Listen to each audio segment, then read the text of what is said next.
Ahoj, moje meno je Zdendo a vítajte pri ďalšom videu. Poznáte to. Každý v živote sa niekedy hľadá, či už na akú školu má ísť. Škola života bola tá najlepšia škola, ktorú sa mohol vyštudovať. Akú prácu by mal robiť, aby ho aj bavila.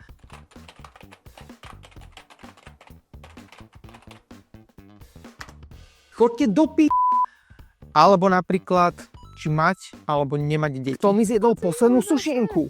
Nie, hoci tam nie. V poslednej dobe neustále premýšľam nad tým, čo by ma v živote bavilo a naplňalo mimo osobného života. Už som za svoj život vyskúšal pomerne dosť vecí, aj keď mám len 28 rokov. Od čašníka bolo všetko v poriadku, chutilo vám? Jasne, že nechutilo. Ty jeden? Cez rádoby grafika pre youtuberov cca 10 rokov späť, tak to bude masterpiece. To bude čistý masterpiece. Práce v automobilovom priemysle. Páne, ja vám vravím, že toto auto asi vybuchne.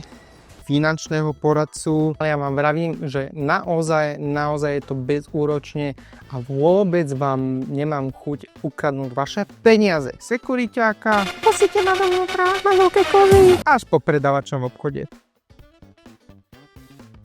Učil som sa aj mnoho skillov, len aby som si to vedel vyškrtnúť v mojom vymyslenom zozname v hlave. Od základov strihania strojčekom až po animácie, ktoré momentálne skilly majú v dnešnej dobe. Ahoj, na obrazovke Zdendo a vítam ťa pri tomto videu. Ale pri žiadnej z týchto vecí som si vôbec nehovoril, že by ma to nejak naplňalo, až konkrétne pri jednej. Pri veci, pri ktorej si stále hovorím, že ma to naozaj baví a naozaj ma to naplňa. Vlastne je tu momentálne aj pri tvorbe tohto videa. Je to tak, hovorím o editovaní videí. Zistil som, že vždy, keď niečo editujem, tak si to naozaj náramne užívam a zabávam sa pri tom. Ja sa z toho zblázním.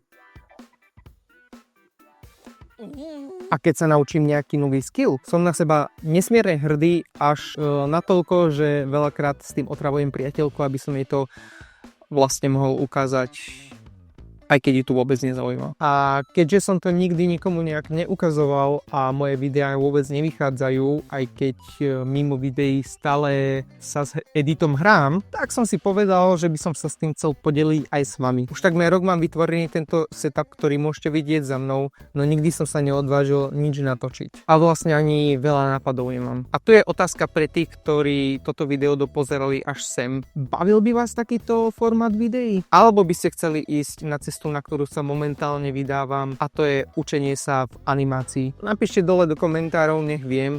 Po prípade, ak máš záujem o edit videa, tak sa mi môžeš dole do mailu ozvať, bude v popise. A ja sa pre toto video lúčim, majte sa a čau. Ty to som zantal celkom.